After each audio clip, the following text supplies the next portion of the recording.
नमस्कार मित्रांनो, आज मार्केटने गॅप अप ओपनिंग दिली, परंतु ती सस्टेन नाही केली आणि पूर्ण वेळ नॅरो रेंजमध्ये राहिले. त्यामुळे आज सेटअप ट्रेड मिळाला नाही. उद्यासाठी विचार जर केला तर दोन गोष्टींची शक्यता आहे.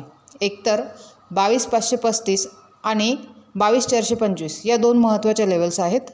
जर 22,535 ब्रेक होऊन मार्केट सस्टेन झाले तर 22,600 किंवा 22,650 पर्यंतचे टार्गेट मिळू शकते. जर 22,420 ही लेवल ब्रेक झाली तर 22,340 पर्यंतचे टार्गेट मिळू शकते. परंतु 22,500 आणि 22,400 या रेंजमध्ये मार्केट राहिले तर तो नो ट्रेड झोन असणार. अशाच निफ्टीच्या ॲनालिसिससाठी चॅनल सबस्क्राईब करा, तसेच व्हिडिओ लाईक आणि शेअर करा.